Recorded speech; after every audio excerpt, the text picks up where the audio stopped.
Hey, I just want to take a second to tell you about our friends at Social CBD. I get asked a lot about CBD products. Everyone's heard about it. But thanks to the variety of claims being made, it can be difficult to answer these things with certainty. We don't have the clinical science yet. Luckily, I've connected with an Oregon-based company that has all about high-quality ingredients and manufacturing. Not hype. They were previously called Select CBD, but they've just relaunched their brand as Social CBD. Social CBD focuses on broad-spectrum oil, something else you might have heard about, but also confusing.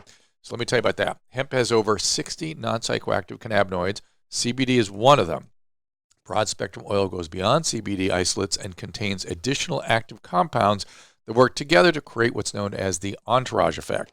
This can be effectively delivering more calming and relaxing effects that's what many people, of course, are looking for. Social CBD's broad-spectrum oils contain zero THC, no high, no rewarding effects, none of those risks.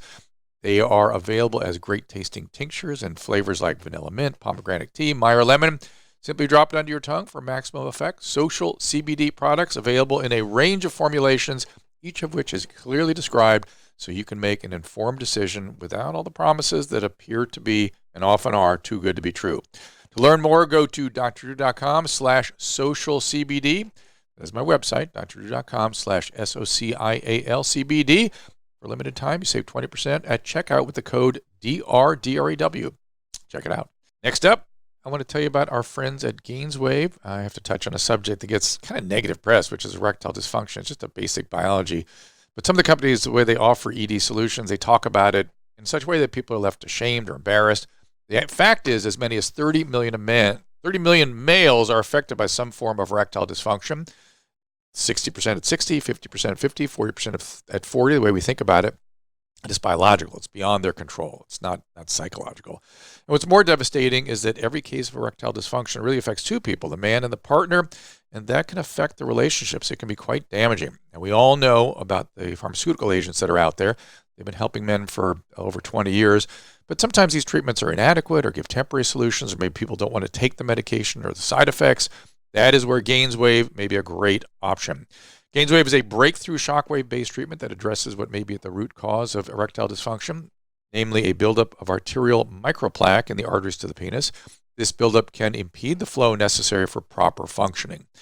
GainsWave treatment uses sound waves to break up the microplaque and improve or restore blood flow entirely. It's a non-invasive, drug-free option that is truly promising. Procedure takes about 20 minutes. It's comfortable. Most men are able to enjoy benefits the same day. Best part is GainsWave users and clinicians report 75% success rate, which is truly impressive. If you think you or your partner could benefit from this treatment, I urge you to look into it. There are over 400 GainsWave providers in North America. To learn more, go to drdrew.com/wave. It's that simple. It's my website. Go now, drdrew.com/WAVE. Now back to the show. Hey, everybody. Welcome to This Life Podcast with me, Dr. Drew.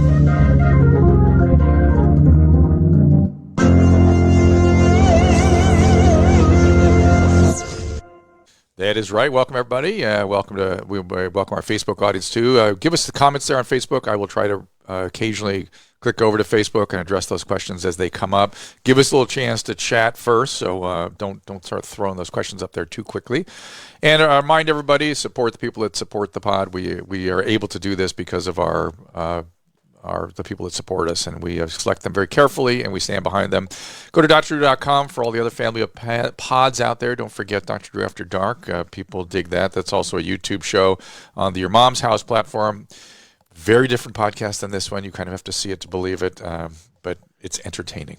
It is my profound pleasure to welcome Supervisor Kathryn Barger to the program today. We're doing something very different because I've been very public and visible about my concerns about the direction particularly the state and this county is going.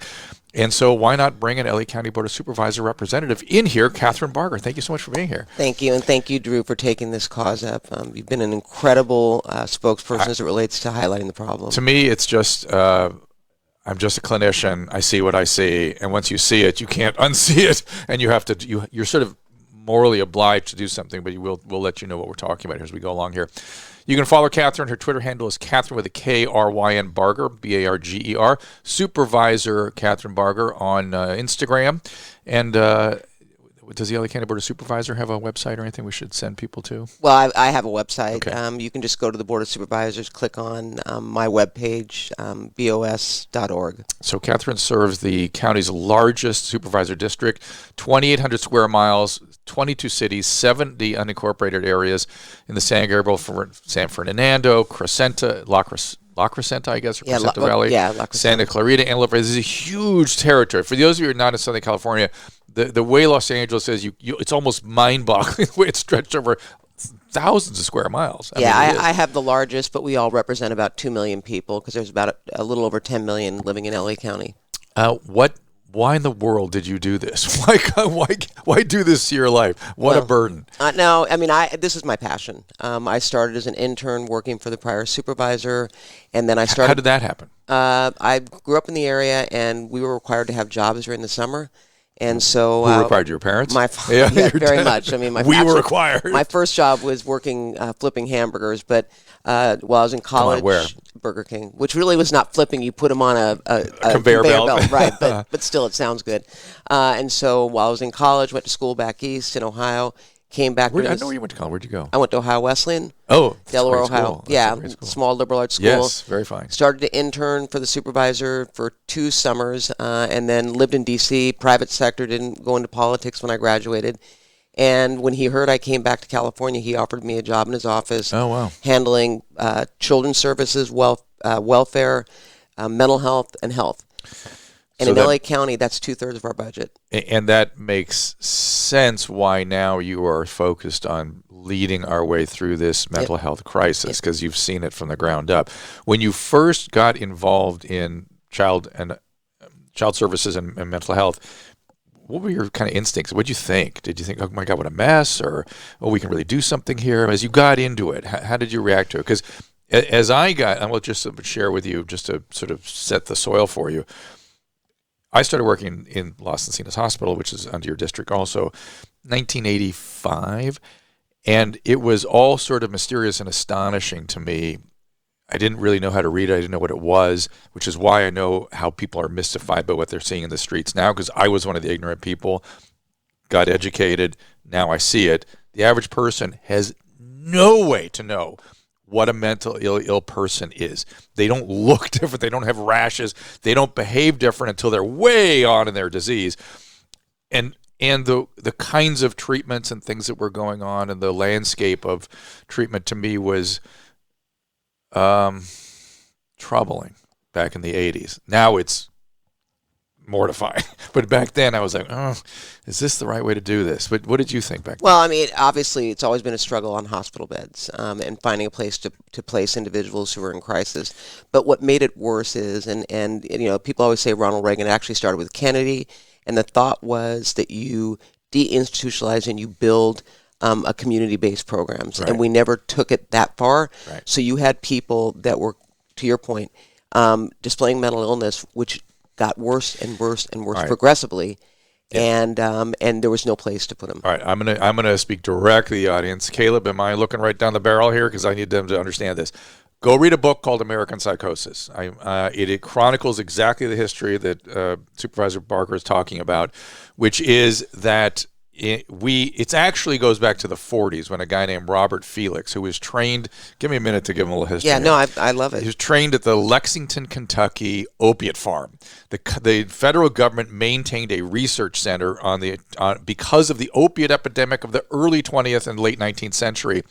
It actually was a pretty good place, but they got into all kinds of nefarious stuff. The original detox models, the original notions about addiction were developed at the Lexington, Kentucky Treatment Center, but they also had residents and psychiatrists in training some of whom came out of there, never saw chronic mental illness. They never saw it. They never trained in it, really. I mean, there's no way they didn't know what it was. They just didn't have real skill with it. They never set foot in a state mental hospital where people need custodial care, the severely chronically mentally ill. And they came out with an evangelical theology that was very popular at the time. I mean, things like One Flew Over the Cuckoo's Nest, Ken Kesey's book came out. Irving Goffman was out there saying that mental illness was caused by these state mental institutions. And these psychiatrists, Robert Felix, the guy's name, established the National Institute of Mental Health. I forget what they called it to begin with. And they took the position that there is no need in today's world. We have Thorazine, after all, which is that part of their armamentarium. There's no need for custodial care, and it's ridiculous, and it's causing mental illness, and the real goal should be to prevent mental illness. So in 1963, they put a committee together. They essentially coerced President Kennedy to sign the Community Mental Health Act. He was prone to sign it because he had a sister, Rosemary, who had a chronic brain disease, poorly defined, we don't know really what it was, had a lobotomy, ill-advised by an idiot that was walking around doing that hand over fist. I saw at Los Encinas, we had a museum of people like that. Wow. I took care of all those people when they were in their later years. In any event, this was the last public document that President Kennedy signed before his Dallas trip. We all know what happened then. And it established community mental health centers, which goals were to prevent mental illness. No idea how to do that, and still to this day we don't know how to do it because these are spontaneous illnesses. 2, they were to choke off and sent the state mental hospitals on the course to natural extinction. They eliminated any resources financially. Medicare, Medicaid would not cover anything for custodial care, so there was no way to pay for these patients. This was the first time the federal government got involved with something that had been relegated to the states and the counties until that point. In fact, had been repeatedly rebuffed by previous, including Franklin Pierce, previous presidents, because there's no provision in the Constitution for our federal government to get involved in this stuff. But anyway, here we are. And it was a catastrophe. And so patients were pouring out of the state mental hospitals with not only no plan for how to treat them, they were not referred to the community mental health centers because those were prevention centers, and they were only dealing with like mild psychological problems. And now the people, as over the course of the next 30 years, the patients from the state hospitals went to the streets, the nursing homes, which we had a big dose of here in Pasadena at one point. Yep. I used to serve those nursing homes. Streets, nursing homes, and jails, prisons. That's where they ended up. Now, in California, we've made nothing a crime. There's no crimes in California. Nothing meets the criteria of being a crime anymore because of Prop 47, Prop 57, AB 109. And so they're not going to the institutions, they're going to the street. Period. End of story. And there they are in the street, suffering, languishing, and these are progressive illnesses that result in death. Let's be very clear. The earlier you intervene on these illnesses, the more you can do. You can actually reverse it if you get them early. Things like schizophrenia, addiction, you leave it to languish, they become irretrievable and need chronic custodial care at that point. So this is the setting that we're all dealing with. I'm sorry to go off about this. No, Read more American Psychosis. It's important to understand how we got here. How we got here and what this is. Right. Yeah. And then the other piece of this story, and please play this in your schools or if you ever need a story about how this worked. The other piece of the story is the opiate epidemic. So another book called Dreamland. If we have a podcast with Sam Canonius here on the This Life platform somewhere. You can find it at drdrew.com. Read that book, and he nails exactly how that history played out. I lived through that one, too. And my profession put a bunch of people on opiates. Again, theological enthusiasm. Whenever professionals or politicians develop theology, like an enthusiasm, an ideology that's almost theological, where they're making decisions for other humans, it's a catastrophe. It's a catastrophe. Run, scared, stop them. Get in the way of that because it prevents them from being objective about what's going on. So they developed a theology about oral opiates, that pain is the fifth vital signs, and we should be using these things more routinely in all settings. We brought the opioid epidemic. Then we began realizing what we had done. We cut off patients. And guess what? When you cut off an opiate addict, they look for something else. They don't stop using. No. They look for something cheaper, easier, better. Heroin comes in, fills that gap. Heroin drives people to the streets. When you're on heroin and meth, you end up on the streets. That's where my patients go. That's part of the progression of their disease. So that now is the final chapter of the opioid epidemic that is also playing out on our streets. Although the irony is now, because of the opioid epidemic, this administration is now allowing states to enter into waivers, which will allow us to now bill mental health beds, which, as you said, the money was cut off. So you basically no longer could get reimbursed for any mental health beds. Right. So they all closed. Yep. And now, if the state of California will enter into a waiver with the federal government, we will be able to actually build capacity to address the number of people that need to be stabilized so Kathryn, and hospitalized. For me, that is the big, what should we call it, black box in this whole story. We're jumping ahead a little bit because we haven't talked yet about how to get people into these places yet. But I want to talk about. But we have to build the capacity in order to get. How do we do that? How fast? How can we? To me, that scares me more than anything. My fear is the federal government's going to come in and push people into a triage unit, and then what? Once you triage them, what do you do with them? Well, so. Two things. Number one, I have faith in our governor. Governor Newsom has been very responsive as it relates to. He has been. I mean, I will take your word for it because I trust you. I will take your word for it. And that is, you don't know. I feel like I can take a big deep breath when you say that. Well, I mean, the proof's going to be in the pudding. But I have confidence. My colleague Mark Ridley Thomas is on a task force that he put together that's being very aggressive as it relates to looking at the homeless issue. And to your point, I mean, the black box. I mean, why isn't there a single mental health professional on that committee?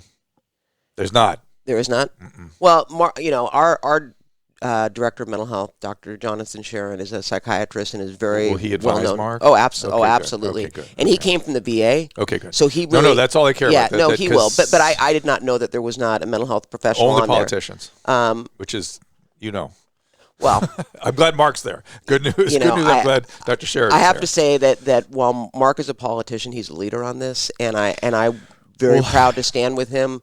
I'm so delighted because leaders act, right? And he is not pandering. He knows what we have to do. Well, and this is the thing that I've been sort of screaming about, which is there's nothing about this that everyone's going to agree on. There's lots of anybody that gets in the way of progress is contributing to the death in the streets of our cities, in particular on the West Coast. 3 a day in LA County, 3 a day.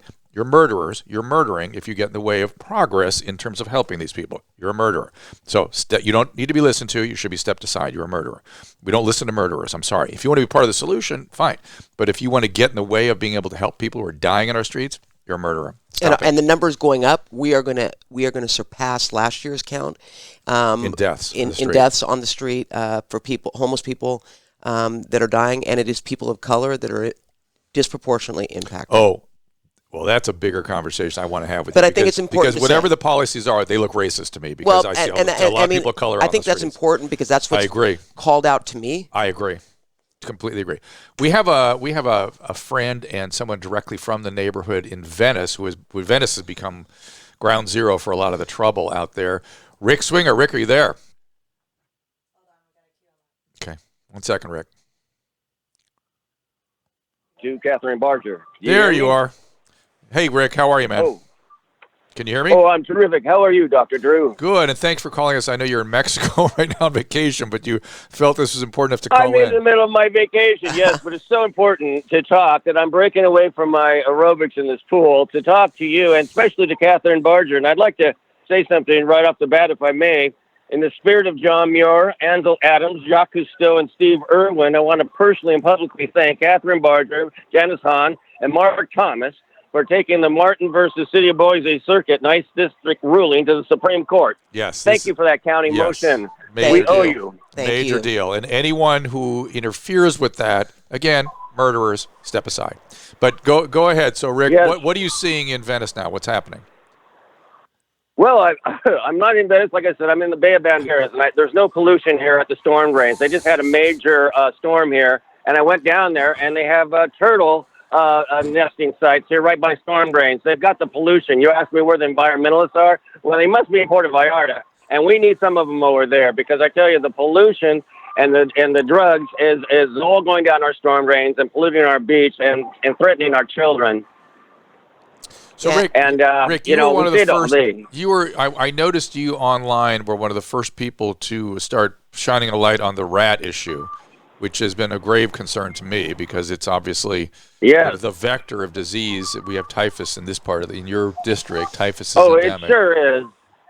Go ahead. I started this website, Stop Illegal Dumping in Venice Beach, the day before my birthday, June 17, 2016, when I noticed a toy sand bucket right next to a cesspool. And this cesspool almost looks like a pier because they have a picnic table on top of it. And I know they have no diving sign. At that time, they didn't have any no swimming signs. So they had one that was stuck in the sand. And I got to tell you, the county helped me out. I got to thank Stephanie Cohen, because they actually mounted permanently 2 signs. They asked me, what makes your storm drain so different? We have 200 of them in this bay. And I said, it's right by a children's playground.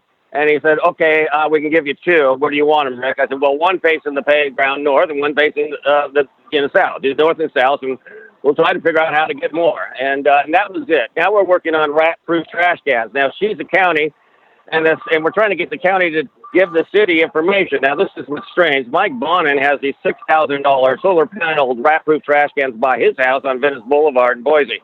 They don't have them on the Third Street campgrounds. They have primitive, open trash cans, which is in direct conflict of what the city health department is recommending. And they're also saying that the Norway rats have pathogens, both viral and bacterial, and they've noticed this years ago. And so I'm passing around flea collars right now, because all these campers with this unregulated campers, they're bringing their dogs in their tents, and the dogs will have the fleas. And as you know, you've been talking about, the fleas will transfer. Now, one other thing I want to make a note of is I'm not, I got a wife that's an RN. She's in the community. 40%, I think, are homeless in there at the community hospital. I'm afraid for her life.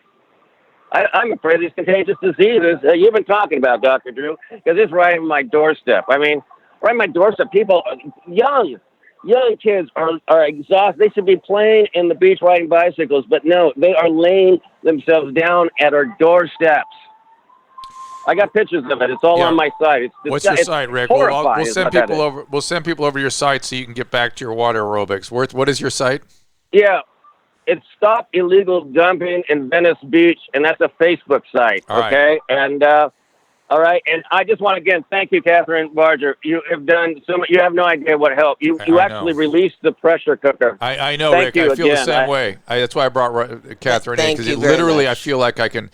She added some more to my ability to fill my lungs. It feels like something's sitting on your chest when you see this going on all day, and it's scary. And to have a leader in there just systematically helping in a pragmatic, systematic way, it's greatly relieving. Thank you, Rick. You'll go to your Facebook site.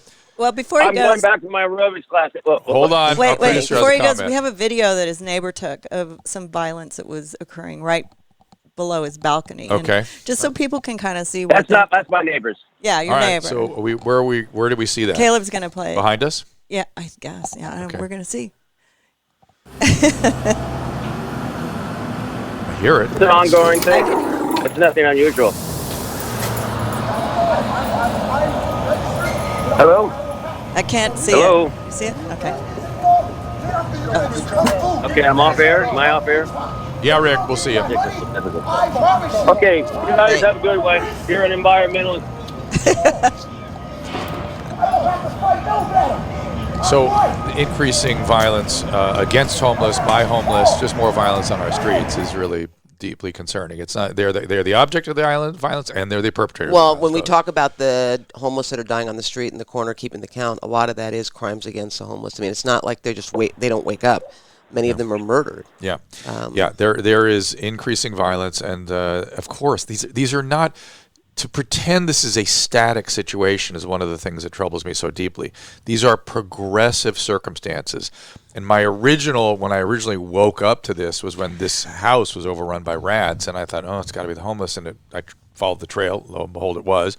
And I realized we had a rat bloom here in Pasadena that extended all the way to Long Beach. Tens of millions of rats. And in this area, rats carry. The last plague outbreak was in Los Angeles, 1920s. Read a book, Black Plague at the Golden Gate, if you want to hear about it. And I spoke to the author, and he said it is inevitable that we have it here again if we don't handle the rat problem. Inevitable. This guy's an expert in Yersinia. We have typhus. We have typhoid. We had typhoid on Skid Row. Tuberculosis. You don't even know how bad that is. And something called non-tuberculous AFB. It's called M. avium intracellular. Has been exploding. And I don't know why the infectious disease doctors aren't collectively talking about it, but it's going. And this is all serious stuff. And then if measles hit, my God, this is a suboptimally immunized group. If measles rips through it's just unthinkable what could happen here. And Ben Carson, when I spoke to him, when you see this as a physician, that's your first concern. You go, oh my God, this is how epidemics develop. Forget some strange Andromeda strain virus that comes in from outer space. No. We've created the soil for an old-fashioned 11th century outbreak. because we are one of the only countries and only states on earth that don't take care of sick people. It's just incredible. This is not third world. Third world, that's poverty. This is 11th century when sick people were ostracized and put out on the street and not treated and didn't know what to do with them.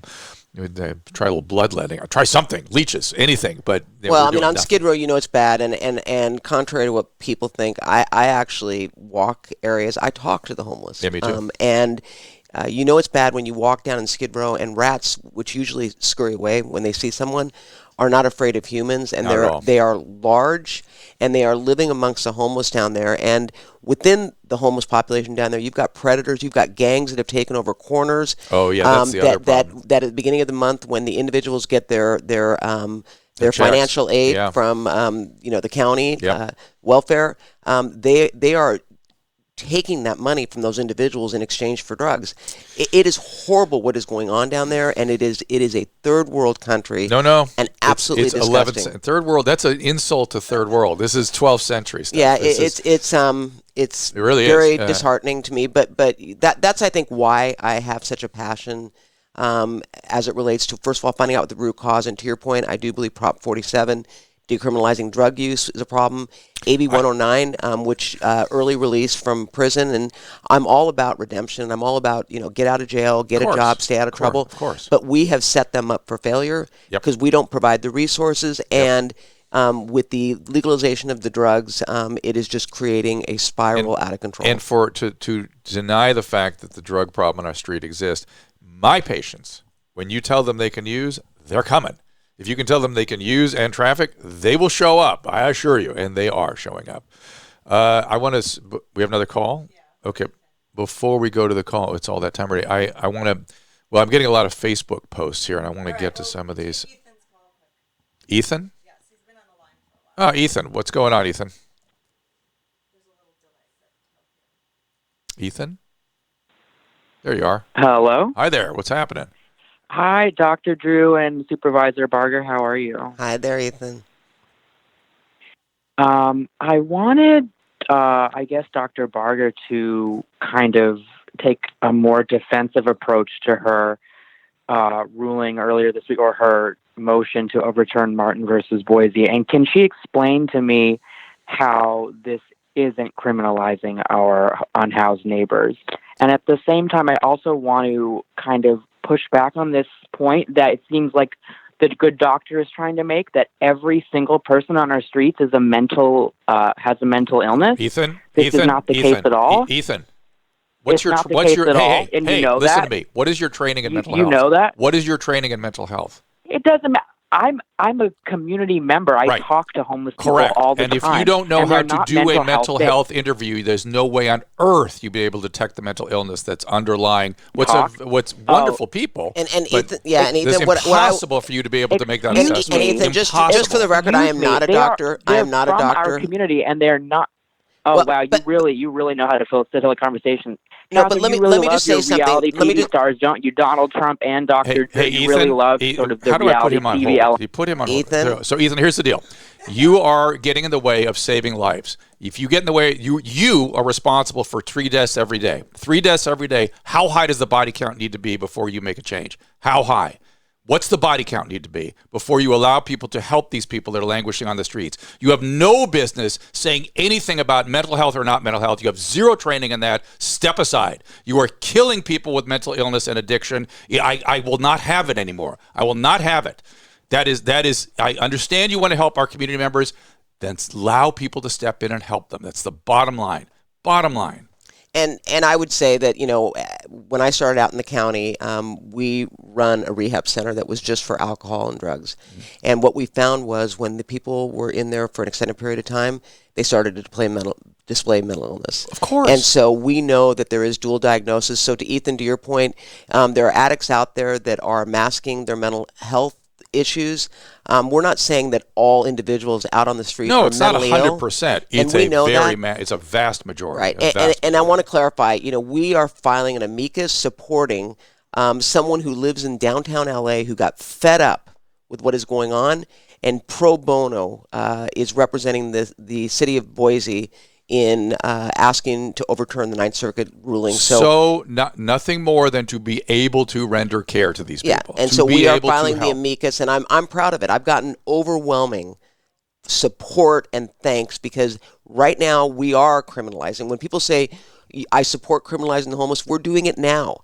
Go down to our jails, see what's going on down there. I have a friend whose brother is mentally ill. He now has a record because of the inactions taking place because we can't do anything. Right. He should be going to mental health services, not to prison. The idea behind 4757 AB 109, excellent. I do not want these people criminalized. But the reality is, if you don't treat them, the criminal behaviors emerge, and they will be criminalized. And this has nothing to do with the president and all. This has to do with, I grew up here. I've seen what is going on. I know that we have to do better. So, people that want to bring in what's going on in Washington, that is just a distraction to me, and it's not going to derail my focus and how I move forward.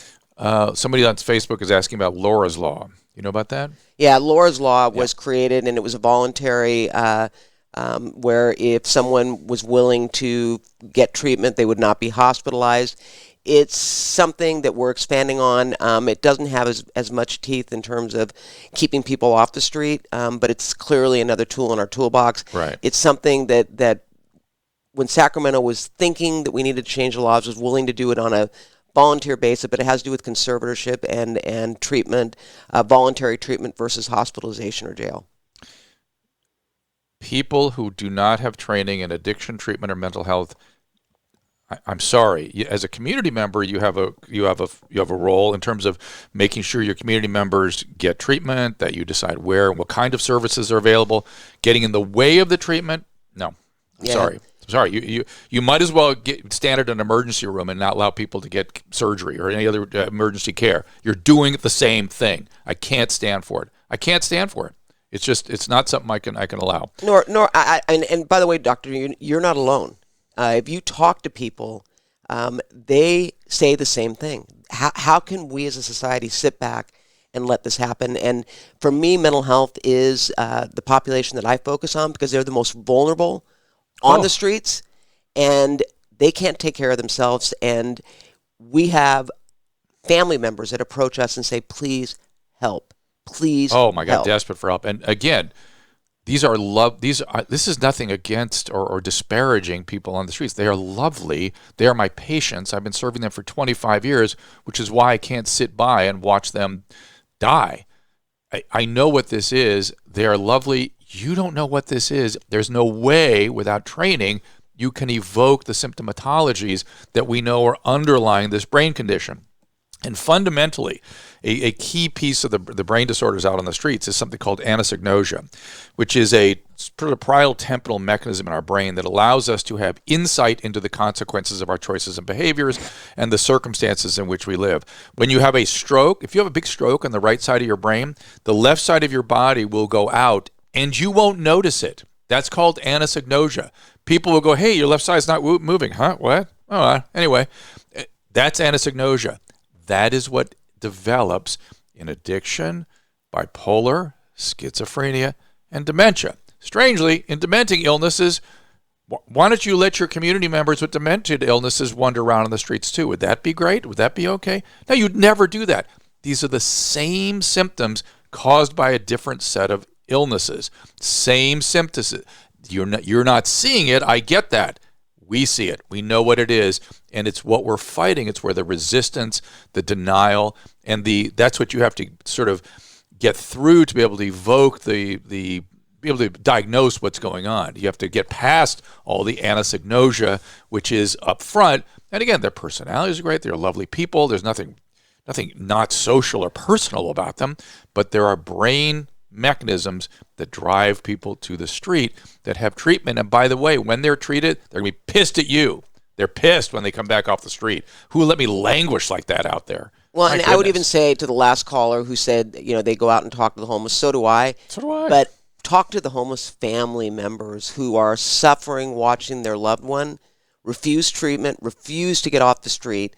And, the one call they're fearing is either A, from the morgue, or be from jail. And actually, when they're in jail, at least they know they're in an environment where they're safe. I hate when they go to the jail. It's ridiculous. No, it is. But So the morgue, I hate worse because that's where they're going. But I talk to the homeless on the street that are facing mental health challenges, and I did just last week when I was having a press conference. A woman came up, but I guarantee you, if you talk to her family, they would beg to get her help. And you and I were talking earlier, and there's a piece missing in all of this, which is vocational rehabilitation. You want people to return to a productive, flourishing life, and when you deteriorate with these illnesses, the ability to get back into the job market is extremely challenging, and you need literally professionals, vocational rehab people, to help you do that. And whenever people talk about wraparound services, I mean, Ethan, let me address your other thing again about not everyone needing mental health, not being mental health patients.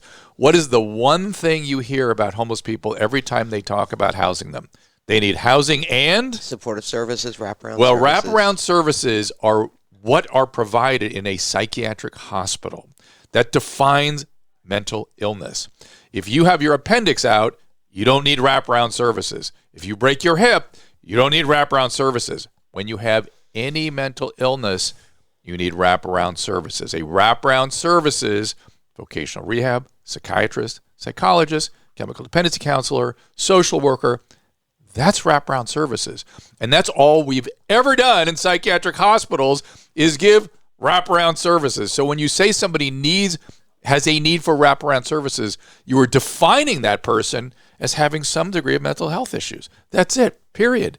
You want to talk to Hillsides? Sure. Okay, so we are going to, I'm having trouble with the Facebook. I got to tell you, I can't see what's coming up there. Don't pay attention to that. Okay, I'm trying to get that. Let's go to Hillsides. We want to talk about the resources that are out there, and this is a whole other topic, which is a lot of there's most of the people that don't have severe mental illness. The topic I'm addressing is the chronically homeless who are going to die. The transiently homeless, on average, spend 3 months on the street. Those are people that eventually access the resources that are out there. And there's lots of resources, lots of them. We're going to talk to one in just a second. But as we go through this conversation, I want you to sort of highlight some of the resources and how people can get at them. Because it's certainly not a lack of resource, right? Well, I mean, and this has been the greatest challenge, and we were talking before we came on the air about where you go to get the resources. And, in LA County, we have 211. And then we have an app that you can go on, which I just drew a blank on the app, but it'll be on our website. It is hard to navigate the bureaucracy. And lots Why is that? I think that the services, the depth of services, and we are addressing this right now. For example, we're going to have Hillsides on. They deal with foster youth. We know that foster youth are falling through the cracks and are ending up on the street. Yes, that's a very common thing. And so we're focused now, starting at age 11, preparing these kids to emancipate out of our system. But we're also providing them with housing, so that they don't end up on the street. It's getting the information out to the social workers, getting the information out to the foster families, getting the information out to the communities that we have resources available. And that's why I'm excited to have Hillsides on, because they are a key partner in that. But navigating and getting services to those individuals, that's why we have the showers out there. We get criticized for setting up showers out in areas where there's homeless. They're not just there to take shower. We have outreach teams that will link them to resources. Right. And if you want to know how difficult it is to get the chronically homeless into care, I was speaking to, who was your supervisor? Maybe a city council member that stepped down like a year ago. Mitch Englander. Mitch Englander. I was talking to Mitch Englander. He said on average to get one homeless individual into a shower takes 14 contacts. Yeah, it's 14 true. contacts. They become service resistant. It's part of the illness. It's part of the illness. And so imagine how difficult it is to get somebody into care. That's just into a shower. So this is what you have to understand about the condition that is existing on our streets. And so you were saying you've been criticized for that, which is ridiculous, providing services to people where they can get contact. They think it's a magnet for the homeless, when in fact it's from a sanitary standpoint and giving them the ability to take a shower, get clean clothes, get some food. Anything is helpful. But contact with individuals and caseworkers that can connect with them and build up trust is important. Is anyone talking about what is it about our foster care system that is causing children to become adults to hit the streets? It's not lack of support, because there's stuff, they know how to use the system. Well, we've learned this, and again, I'm a big fan of Hillsides, so I keep saying Hillsides, but they're the ones that talk about trauma-informed care. Right. And people do not realize that we've given them a loving home, and maybe with a great foster family, but there is still trauma that's suffered. Right. And so we're very much now focused, working with our agencies like Hillsides, to address the trauma-informed care, which is a mental health intervention. It is. Hillsides, Correnda Perkins, tell us about your work. Whoop, Correnda? I'm here. There you are. Hello? Tell Can us you hear about, me? Yes, Oh, tell great. about the Youth Moving On Peer Resource Center and all that. Tell us what you got. Of course. Thank you so much for having us on. So Youth Moving On is one of Hillside's 5 core programs, and we work with transition-age youth between the ages of 16 to 25. And so the idea is to really provide them with all of the services to prevent them from becoming that chronically homeless population. What is the biggest stumbling block to delivering those services? How effective are the services, and B, what's getting in the way of rendering them? So, sorry, say the first one again? How effective are the services you render? In other words, if you were to study that group and say, hey, we've got 80% of these people respond to care, and then that's one question. The other question is, what's the resistance? What are the barriers to care? Okay. So we serve over 500 young adults every year at our drop-in center. And we actually, of all of our young adults, 80% come back more than just once. So that alone just says that we're a safe place. They like our services. They find benefit in our services because they keep coming back. The biggest barrier is just it's life. It's hard for them to come in and work on mental health. It's hard for them to come in and think about even getting a job or how to apply for a job if they don't even know where they're going to sleep at night. So it's helping them see that all of these are interconnected. That doesn't pass the sniff test for me. It's harder to live on the street. It's harder to come in and fill out a job application and connect with caring people. Harder to do that than live on the streets. That doesn't make sense to me. So what happens is that to come in and get our services, they want housing, they want a place to sleep. So sometimes it's a lot harder to work with them around finding a job or working on mental health services, because all they think about is, where am I going to sleep tonight? Where am I going to go tonight? How can I be safe? You guys don't have that. And so we do. We have a very small housing program for young adults between the ages of 18 and 24 who have touched the foster care system or juvenile justice system. Right. But it's small. Our program is 18 beds, and we just need more housing out there. But within our housing program, one positive and where we are seeing progress is we treat all of our clients the same, just kind of what you were mentioning earlier. Yeah. So all of our housing residents get mental health services from the beginning. The minute they walk in, it doesn't matter if they're a mental health bed or not. They all get mental health services. Let me answer this too, Correnda. It seems to me, I was just talking to Kathryn about this, that we need to beef up the vocational rehab piece of this, that really that's such a major thing for particularly young people moving into adulthood. Am I wrong? No, that is correct. And that is our other piece. We created a curriculum along with 4 other large agencies in LA County, a workforce development curriculum that we teach all of our young adults in. And then we also provide them with a 300-hour paid internship where they can practice all the skills that they've learned. We see that many of our young adults, they fail 3 times in work before they are actually successful. And so by providing them that supportive environment, they're able to fail, and they know that we will find them another location to continue to practice. And that right there helps them become successful so that they do have income. We're addressing their mental health services, and they can then ideally move into a program when they become over 24, when they're more of an adult, that has less supportive services. On that internship program, you should contact our office, because I sponsored a motion working with United Way to offset salary for individuals that want to take on and help with the homeless. So we'd be happy to support you on that. And by the way, both of you, Thank you. and each of you, what other organizations are there out there that are similar to this in your district? Well, I know I'm biased because I represent the 5th, but Hillsides, 5 Acres, all of our foster family agencies have been very focused on addressing those that are emancipating out of the system. Because we have a that's huge been a network. deficit till Hillside started really dealing with it. Hillside, I think, was the first to build or get an apartment in place. Yeah. We love Hillsides. Okay, well, Correnda, thank you for your work. Whatever we can do to support you, please let us know, and just do more. Yeah. We'll work with you. I'm sure Thank you you so understand. much. All right, thank you for calling us. That was one of my frustrations when we were looking at the homeless population. I wanted to know exactly who we're talking about. Yeah. And we did not break it down because I said, how many foster? We didn't know. Now we are actually trying and doing a count based on looking at the foster youth, looking at the ones that are growing are the older population as well on the street. The elderly. That's a whole other thing. But I'm telling you that's housing. Housing. It's also tied directly to housing. But there's mood stuff and there's all kinds of psychiatric stuff in there too that paralyze them.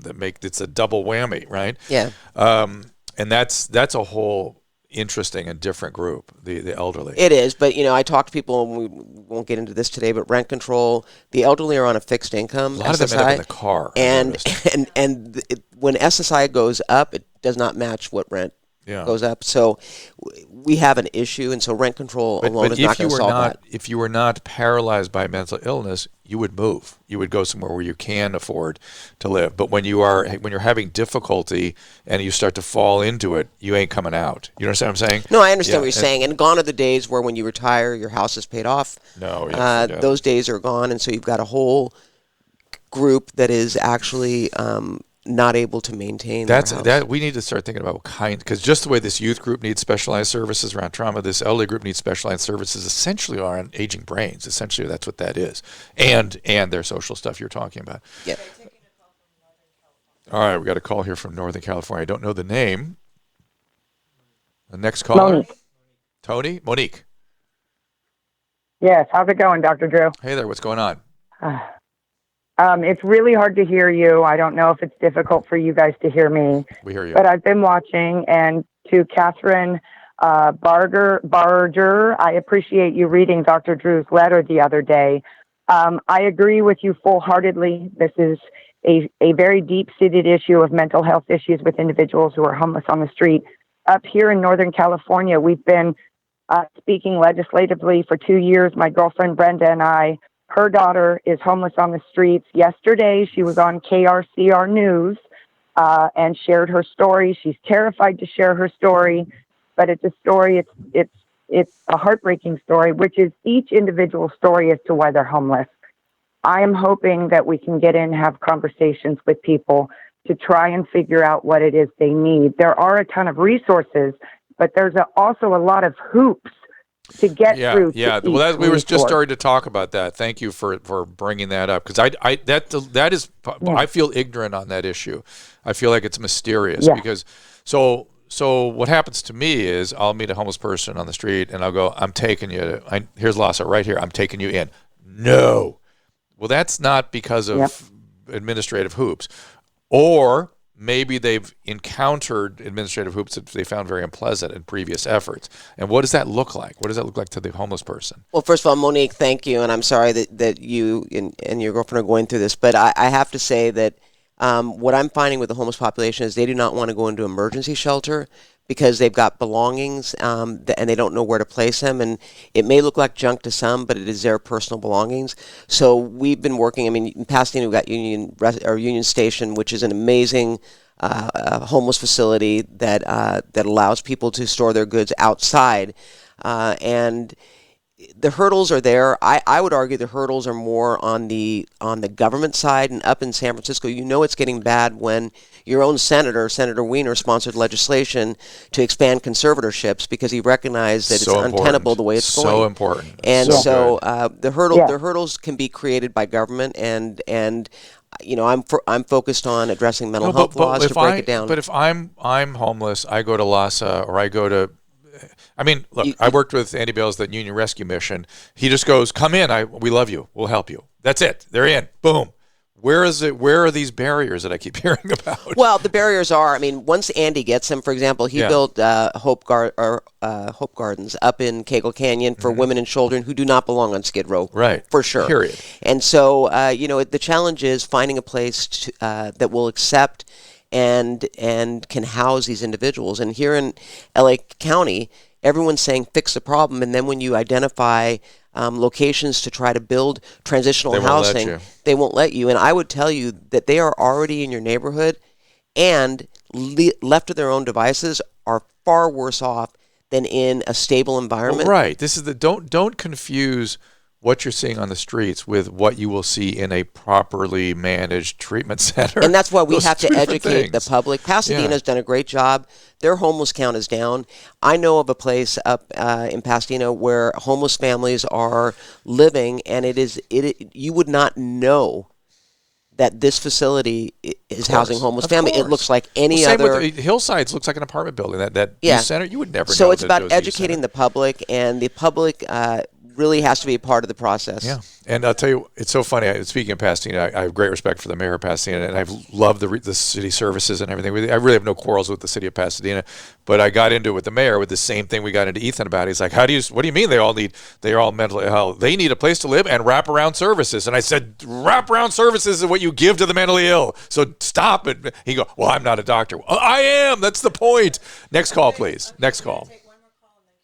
Yeah, and let me just say one thing. We got to break the stigma because mental illness. Oh, the stigma! You got to be in your mind stigmatizing these poor people. That's so bizarre. But what I'm saying is, people think mental illness is schizophrenia, bipolar, but people going into depression. Oh, and depression can cause and various kinds of cognitive disorders and cerebral vascular disease. You don't understand what you're looking at. You don't understand what it is.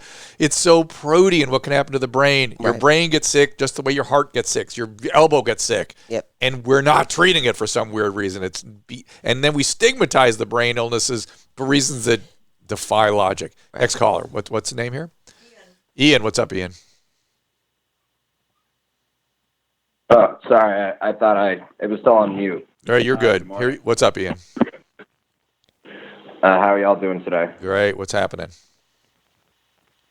Well, I had wanted to more of like a question about like the role of, and this is a question for the Supervisor Barger, more about like as a county supervisor, you at least oversee the budget of the LASD instead of LAPD, and I know that with right now where it stands with Martin v. Boise, just as like from a civics lesson sort of point for myself, like what's the difference between what LAPD can do now and what LASD can do now? And then also, should the ruling be overturned, should the Ninth Circuit ruling be overturned, then what would the roles of the two different agencies be like question. Then? Right. Let's let her answer that. Great question. That's a great question. You. First of all, if we are successful in overturning Ninth Circuit Court, what that will say is we no longer have to have bed for bed to homeless population. So here in LA County, we would have to have approximately 60,000 beds to help anybody. Right. And enforce current laws as it relates to overnight camping on the streets, on the sidewalks. As was stated even by my colleague when we debated this at the board, we will not be enforcing sweeps per se, but we are going to enforce the federal laws government will do that if we don't do something. That's exactly. You got to be careful. Exactly. They'll come in here and they will do sweeps. But the difference between LAPD, LASD is LASD, obviously we control their budget, but the sheriff is an elected official. Under LAPD, Chief Moore is appointed by the mayor and the city council. They are the ones that are, and definitely Sheriff Villanueva is saying we need to help the homeless, and we should not be in the business of criminalizing. We should be in the business of helping. And I know you've talked to him He gets Dr. it. Drew. Any cop on the beat, any physician gets what's going on here. Ben Carson gets it. Sheriff Villanueva gets it. Buscaino gets it because he has walked the beats.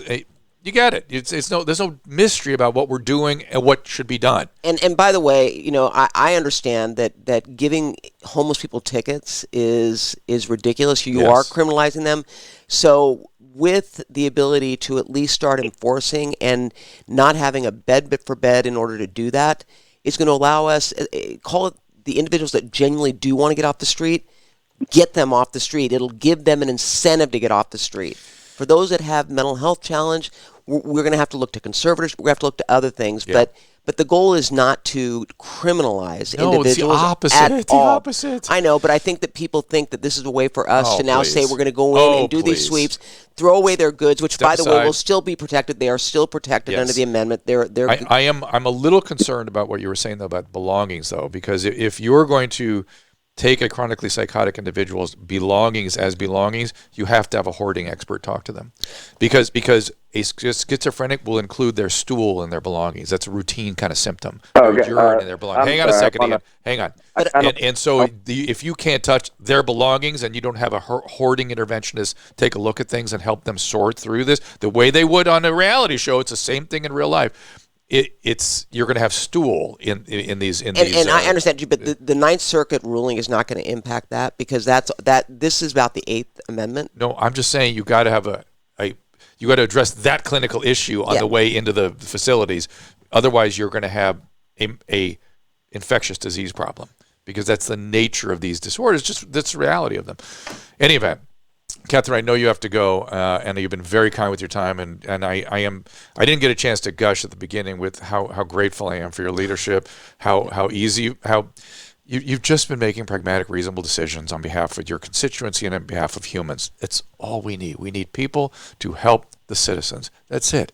That's all. Stay away from theology and ideology, everybody. It will harm people. Just you're looking at the facts, you're coming up with solutions, you're executing them. And this is a nonpartisan issue, too. It kills me when people make this about politics. This is not. If you start making this about rights and ideology and stuff, you're a murderer. You're killing people. This is an emergency like any other. It's a public health emergency where the current structure is killing people, materially, directly killing people. It has to be intervened upon. It has to be intervened upon quickly so people can be restored to health, restored to their life, in a systematic way. Not criminalized, not rounded up, not whatever you're thinking. Just get that out of your head. Then if you're thinking that way, put yourself on the sideline because you don't know what you're talking about. So, Kathryn, thank you so much. Yeah, thank you. And I just want to thank my colleague, Janice Hahn, who co-authored the motion with me. I want to personally thank Janice Hahn and Mark Ridley Thomas. And Mark Ridley Thomas. We will look upon this moment as the moment things started to move back towards our ability to help humanity. Yeah, but I want to thank you because you have an incredible following. And we got to get the word out. If not for you bringing this to the level that you have, I would still be fighting it, but I would not have the support that I'm hearing in the community behind me. It's a weird thing when you it's literally like I like every day I wake up and come upon a car accident, and I'm a trauma surgeon, and I'm not allowed to go near the site. It's just you want to start helping. You want to start doing something, and you morally. You're moved to action because when you know what's happening and people are dying, you have to do something. You live here. It's affecting your life, and that's why I don't care about me. I really don't. But I mean, you see it. You experience it. I understand your constituency's lives are being adversely affected, and I will allow people. I have no problem people telling that piece of the story. That's not what's moving me. What's moving me are the people who are suffering and dying on the streets. That's what I can't stand. These are my patients. I know what's going on with them. I've treated them for decades. I can see it at a distance exactly what that diagnosis is. Of course, if I were doing that, I would do a certain kind of an interview and collect certain kinds of data from them to confirm my diagnosis, but then I know exactly what to do for them. It's not complicated. It's, from the standpoint of the clinician, it's easy once we apply the currently available evidence-based treatments. They are quite available and quite effective and can restore people to health and safety and flourishing lives again. And to not do that, I don't know how anybody can sit by and not. So it's the Ninth Circuit's not. I'm not waiting for that. That's 6 at least months out, whether it's even going to be heard or not. Yeah. In the meantime, fasten your seatbelt. You're going to be hearing a lot more. Good. On some of the things that we're going to be doing, that I'm going to be doing, Great. leading on this issue as it relates to housing. But I also want to thank DNA Evangelist, who's the attorney who has taken this on pro bono for the city of Boise, because she is doing something that no one else, I believe, would do. But I think she's her heart is in the right place. Yep. Doing the amicus brief herself. Yep. And thank you for those mobile units that you're putting out there. So that will have a big impact. I'm excited. I'm excited. It's not going to, it's not, each one, we're painting, a picture here. Each one by itself may not seem like a lot. Oh, it's a lot. But when you put it together, Oh no. When it makes a difference. It's the mod squad. It's an emergency, sir. It's out there doing and you'll get a clearer picture of once they collect their data too, of exactly what you got, what the needs are, that kind of thing. So the individual that kept saying we're criminalizing the Met team, which goes out, 98% of those individuals get services versus jail. Of course. And prior to the Met team, they were ending up in our jails. So I stand tall with the fact that my goal is to do totally the opposite, is to get these people out of our jails, into services, and back into the community. Anyone getting in the way of that is contributing to a body count. Think about that. Yep. Dude, think about examine your heart. You're contributing to a daily body count if we don't do something. Amen. Where can people go to find more? What's your website? Kathryn Barger at LA County. Kathryn Barger. Barger. .lacounty.gov. All right, guys. Thank you very much, and thank you for participating in this. I think it's an important topic, and we'll see you next time. Thank you. Thank you. Thank you, Kathryn. Hey, Dr. Drew here, and this is just a reminder that the discussions here are not a substitute for medical care or medical evaluation. This is purely for entertainment and education. We hope you learned something, but see your doctor, get proper medical care.